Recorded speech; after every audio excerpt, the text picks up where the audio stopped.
নমস্কার বন্ধুরা, আর একটা নতুন পর্বে তোমাদের সবাইকে জানাই স্বাগত। আজকে প্রথম যে টিপসটা তোমাদের সাথে শেয়ার করব, দেখো, নতুন আলু আমরা প্রত্যেকেই খেতে খুবই পছন্দ করি, কিন্তু নতুন আলুর ছালটা এতটাই পাতলা হয় যে সেটা বটি দিয়ে তোলাটা কিন্তু খুবই একটা মুশকিলের ব্যাপার হয়ে যায়, কারণ অনেকটাই উঠে যায়। তো আজকে দেখো, আমি যেভাবে নতুন আলুর ছালটা ছাড়াবো, এখানে নিয়েছি আমি একটা ঝুড়ি।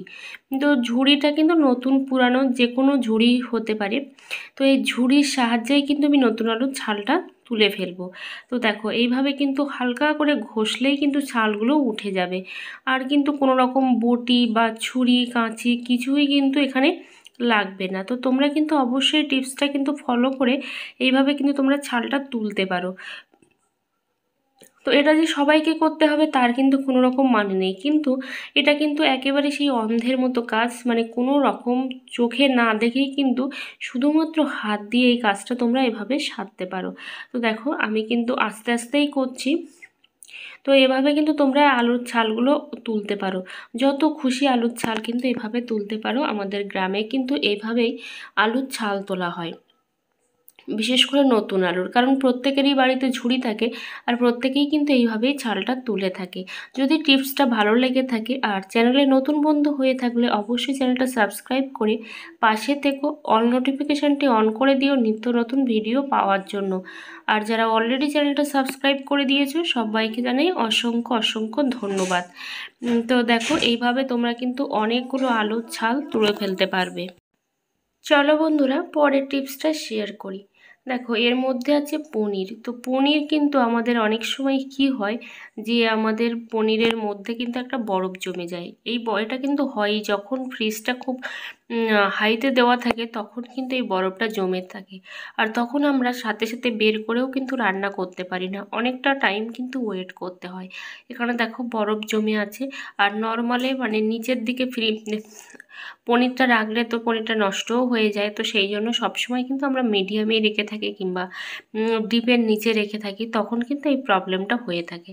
তো এটা কিন্তু অনেকটাই শক্ত হয়ে গেছে। তো কিভাবে আমি খুব সহজে এই পনিরটাকে নরম করে রান্না করতে পারবো, দেখো, এখানে নিয়েছি আমি জল। তো নর্মাল জল নিয়ে এই জলের মধ্যে আমি পনিরটাকে ডুবিয়ে দিলাম। আর এটা 2 থেকে 3 মিনিটের মতো কিন্তু এরকমভাবে নেড়ে চেড়ে কিন্তু ভালো করে নেব। তাহলে কি হবে, পনিরটা যেটা বরফ হয়ে গেছিলো, শক্ত হয়ে গেছিলো, তো সেইটা কিন্তু আর থাকবে না, খুব সহজে কিন্তু নর্মাল হয়ে যাবে। তারপর আমি যেমন নর্মালি পনির কাটা হয়, তো সেইভাবেই কিন্তু কেটে আমি রান্না করে নেব। তাহলে আমার কিন্তু এক্সট্রা কোনো টাইমও লাগলো না যে আমাকে ওয়েট করতে হবে যতক্ষণ না পনিরটা নর্মাল হচ্ছে ততক্ষণ পর্যন্ত। অবশ্যই কিন্তু তোমরা জল দিয়ে এইভাবে কিন্তু পনিরটাকে নর্মাল করে নিতে পারো। তো চলো পরের টিপসটা তোমাদের সাথে শেয়ার করি।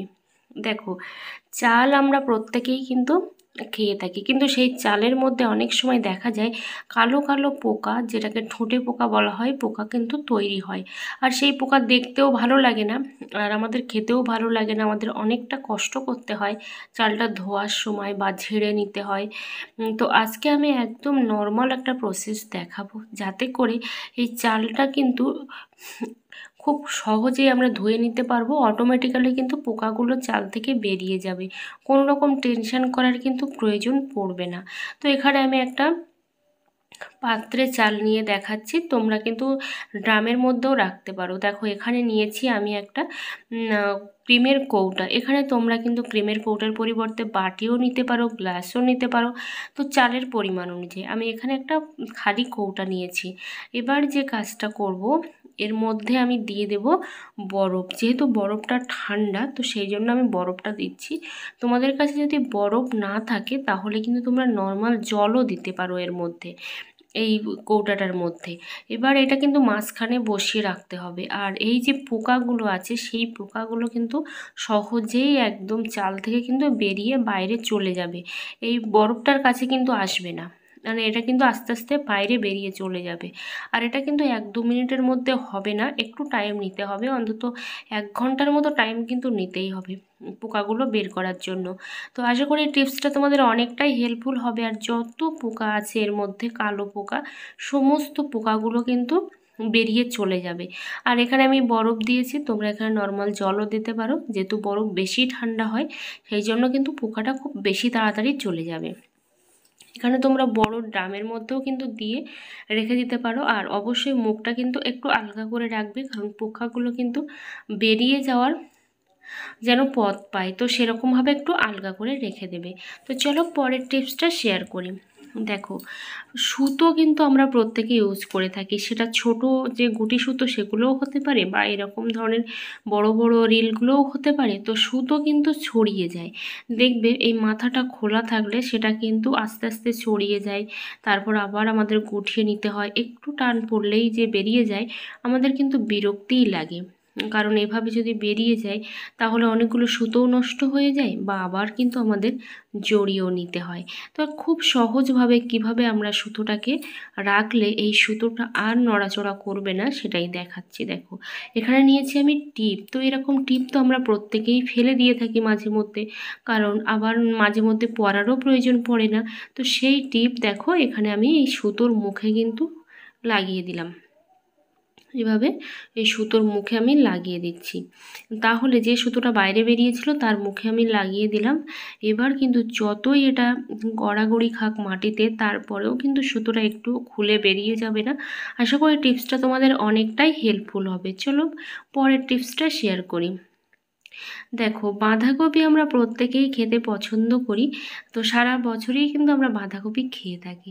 তো এই বাঁধাকপি কাটাটা কিন্তু অনেকটাই একটা হ্যাপার কাজ, খুবই কষ্টদায়ক একটা কাজ, কারণ বিশেষ করে যারা বটি দিয়ে বাঁধাকপি কাটে কিংবা ছুরি দিয়ে কাটে, আর নতুন যারা গৃহিণী তাদের কিন্তু সব থেকে বেশি কষ্ট হয় এই বাঁধাকপি কাটতে। তো এখানে নিয়েছি আমি একটা নেল কাটার, আর নেল কাটারটা আমার একদম পরিষ্কার পরিচ্ছন্ন, যেটা আমি কাজেই লাগাই না। তো এখানে দেখো দুটো অংশ আছে, তো যে কোনো একটা অংশ কিন্তু তোমরা এখানে নিয়ে নিতে পারো।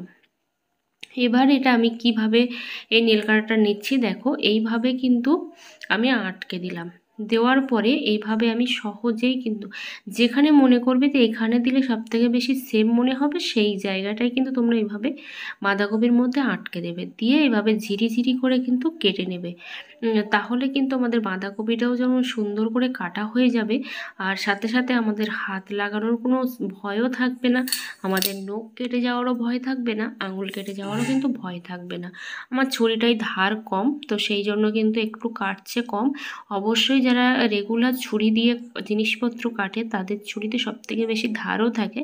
তো এইভাবে দেখো একদম শেষ পর্যন্ত কিন্তু বাঁধাকপিটা আমি কেটে নিতে পারছি ঝিরিঝিরি করে, কোনো রকম টেনশান ছাড়াই।